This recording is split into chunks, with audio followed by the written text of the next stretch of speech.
नमस्कार मु गजेंद्र पंडा गुरुदेव सदासंग शिष्य त्रिधारा निर्देशक। बहुत खुशी लगुच कारण 1974 मसीह 2024 मसीहा 50 वर्ष मोर डांस जर्नी। कारण मोर जो नृत्य आरंभ होता सेटा हूँ गंजाम सखीनाट। तेणु गंजाम माटीर पिला मु लोकनाथपुर शासन घर बहुत खुशी लगिला जे से स्वर्ण समारोह आम जहाँ मे 22 तारीख रे रवींद्र मंडप रे उद्घाटन करूँ, जहाँ वरिष्ठ कवि सीताकांत महापात्र, डॉक्टर रमेश पाणिग्राही, देवी प्रसन्न पट्टनायक एवं अनेक विज्ञ लोक आसिया उपस्थित रही देखी से स्वर्ण समारोह को आम एक वर्ष धरी पालन करुँ, जहाँ आम ओडिशार विभिन्न जगह करूँ, छत्तीसगढ़ रे विभिन्न सहर में करूँ एवं तापर आम जापान जाइलु जो अंतर्जातीय स्तर को प्रदर्शन करने। वर्तमान Bharat high commission of India to Malaysia जे भारत राजदूत अच्छा BN रेड्डी सर सी आमको निमंत्रण करते। आम जाइलु अगस्त 15 अगस्त 14 आम से कार्यक्रम कलु। यहाँ गोटे स्वतंत्र कार्यक्रम कारण जड़े शिल्पी को जड़े शिल्पीर कला को सम्मान दबा विदेश माटी आम बहुत गर्वर कथा। कारण मु तो नाच शिखिली 50 वर्ष मु नाच करी नाच करके आगू जी से बड़ कथा नुहे। बड़ कथा हूँ जे ओडिशार 150 वर्षर गोटे नृत्य परंपरा जहाँ गंजाम प्रहलाद नाटक ताकू आम से परिवेशन कलु एवं हजार हजार संख्यार दर्शक स्टैंडिंग ओवेशन देले, आम प्रति सम्मान प्रदर्शन कले, आम कला को सम्मान देखेले। सर आम बहुत गर्वर कथा, गौरवर कथा। एवं भारत राजदूत मध्य से आमको संबर्धित करछंती।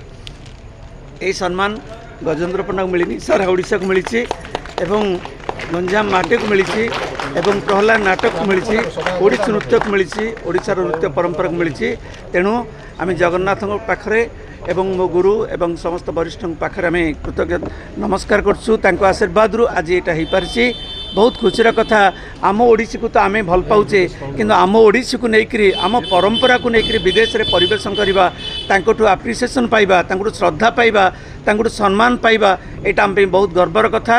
जो निश्चित भाव में मु मोर गुरु मान पाखरे चिर माने मुंडिया मारुची जे से आशीर्वाद एटा संभव हो पारिछि। जातिर सर्वश्रेष्ठ देवता जगन्नाथ चरण में मु पादपद्म नमस्कार करछि, तांको आशीर्वाद पाइछि। आपण मान स्नेह श्रद्धा नमस्कार। गजेंद्र पंडा सर जो कोठना कोठी लक्ष्य थाए गुरु तो सदा डांस करिवे रिप्रेजेंट करिवे किंतु छात्र माने नाचे से ओडिसी नृत्य करेंगे गर्व महसूस हुए जे मो पिला माने आज नाचुन। एटा गोटे बहुत भल कथा। कारण मो गुरु पाखु नाच शिखी मुझे शैली को प्रचार प्रसार करूली एवं मोठू शिखिकी मो शिष्य शिष्या एवं मोर कनिष्ठ पुत्र जे प्रभुतोष से माने शपथ नेले जे मु चाकरी करिबिनी मो जीवन रे केवल ओडिसी नृत्य को प्रचार प्रसार करने पल्ली ठारू दिल्ली पर्यंत ओडिशा ठारू अमेरिका पर्यंत से करेंगे। यहाँ गोटे बहुत बड़ कथा।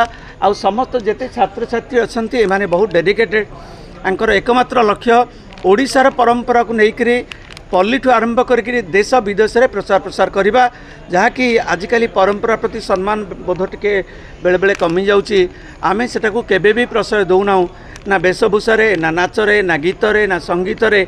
आपण मैंने जानिथिबे 150 वर्षर प्रहलाद नाटक जो परंपरा से ही परंपरा को अक्षुण्ण रखी तार वेशभूषा वाद्य संगीत नृत्य सबू जिनस को आम 50 वर्ष धरी गवेषणा कर कार्यक्रम करूँ। यहाँ निश्चित भाव में कहबी ओडिसी नृत्य जगत रे प्रथम प्रदर्शन होची प्रहलाद नाटक। या पूर्व के ना यहाँ हूँ गोटे इतिहास एवं ये जगन्नाथ आशीर्वाद गुरु आशीर्वाद एवं मो शिष्य शिष्य मान सहयोग आपण मान स्नेह श्रद्धा बहुत खुशी कथा। ता नहले दीर्घ 65 वर्ष धरी लोक चेष्टा कर पारनी यहाँ हो पारिछि। कारण अनेक तो लोक नृत्य अच्छी किंतु प्रहलाद नाटक पर गोटे दुर्मूल्य नृत्य जो थे कि नृत्य संगीत वाद्य सबू अत्यंत उच्च कोटीर ताकू आम से शैली को नहीं परिवेशन करूँ, से कौन से परिवर्तन करना एवं यहाँ